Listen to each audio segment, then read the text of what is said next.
Hello guys, so today we are going to talk about our deduction under section 80G. So आगे बढ़ने से पहले आपसे request है प्लीज चैनल को सब्सक्राइब कर देना, वीडियो को लाइक एंड कमेंट जरूर करना, ठीक है। सो हम शुरू करते हैं। तो 80G सेक्शन क्या कहता है? Section 80G of income tax act 1961 provides tax benefit for donation made to certain funds, charitable institutions and other organizations. 80G कहता है कि इनकम टैक्स एक्ट 1961 के तहत आपको जो आप डोनेशन कर रहे हैं, अगर किसी भी चैरिटेबल इंस्टीट्यूशन में या फिर किसी भी फंड में या फिर किसी भी ऑर्गेनाइजेशन में, तो आपको टैक्स का बेनिफिट मिलेगा, ठीक है। आई रिपीट कि अगर कोई भी इंडिविजुअल किसी भी चैरिटेबल इंस्टीट्यूशन, फंड या ऑर्गेनाइजेशन को डोनेशन देता है तो उसे उस अमाउंट का टैक्स बेनिफिट मिलेगा। तो एलिजिबिलिटी क्या होगी? Who can claim this? कोई भी टैक्स पेयर, चाहे वो इंडिविजुअल हो, हिंदू अनडिवाइडेड फैमिली हो, कंपनी हो, फर्म हो या बोर्ड ऑफ मेंबर्स हो या फिर एओपी हो, ठीक है, एसोसिएशन ऑफ पीपल हो, उसको ये जो है डिडक्शन मिल जाएगी। मोड ऑफ डोनेशन, डोनेशन किस हिसाब से देना चाहिए? डोनेशन या तो कैश में भी दे सकते हैं, चेक में दे सकते हैं या डिजिटल पेमेंट भी दे सकते हैं, ठीक है, तब भी आपको ये डिडक्शन क्लेम हो जाएगा। लेकिन कैश डोनेशन आपका 2000 से ज्यादा नहीं होना चाहिए। अगर आप 2000 रुपए से ज्यादा का डोनेशन कर रहे हो तो आप कैश मत दो, आप चेक या डिजिटल पेमेंट दो, तभी आपको डिडक्शन मिलेगा, नहीं तो आपको डिडक्शन के अंदर टैक्स बेनिफिट नहीं मिलेगा। अब डिडक्शन कितना मिलेगा? डिडक्शन जो है ऑर्गेनाइजेशन के ऊपर डिपेंड करता है कि कौन सी ऑर्गेनाइजेशन में हम कर रहे हैं। लेकिन यहाँ पे 4 केसेस है।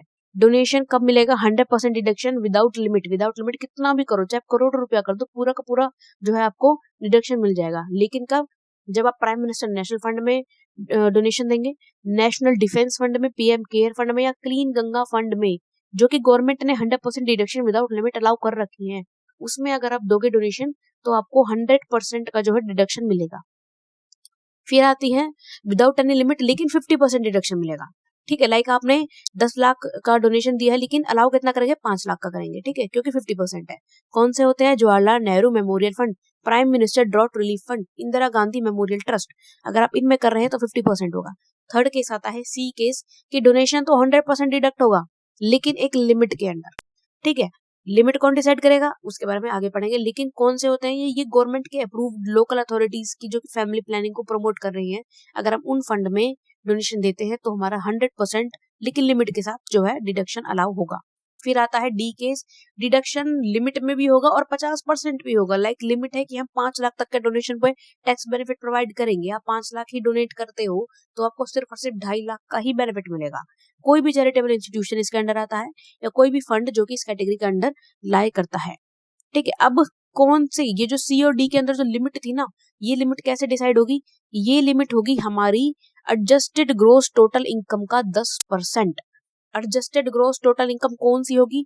हमारी वो इनकम जिसमें कोई भी लॉन्ग टर्म कैपिटल गेन शामिल नहीं है, जिसमें कोई भी शॉर्ट टर्म कैपिटल गेन शामिल नहीं है, जिसमें 80C से लेके 80U तक कोई भी डिडक्शन अलाउड नहीं है, वो जो इनकम होगी उस पे 10% आपका जो है डिडक्शन अलाउ होगा लिमिट में, ठीक है। फिर आता है हमारा नेक्स्ट टॉपिक, डॉक्यूमेंट कौन कौन से रिक्वायर्ड होते हैं। यहाँ पर हमें डोनेशन के रिसीप्ट होनी चाहिए कि हमें इतना डोनेशन उस फंड को दिया है, ठीक है। साथ ही साथ उस रिसीप्ट पे डोनर का नाम, कितना अमाउंट डोनेट किया है वो लिखा होना चाहिए, ट्रस्ट का पैन नंबर होना चाहिए और 80G के अंदर अगर रजिस्ट्रेशन नंबर मिला हुआ है उसको तो वो रजिस्टर होना चाहिए, ठीक है। फिर अगर फॉर्म 58 डोनेशन के डिडक्शन को क्लेम करने के लिए अगर वहां पर फॉर्म 58 एप्लीकेबल होता है तो वो भी सबमिट होना चाहिए। अब इस सेक्शन के अंदर हम कैसे डिडक्शन क्लेम कर सकते हैं?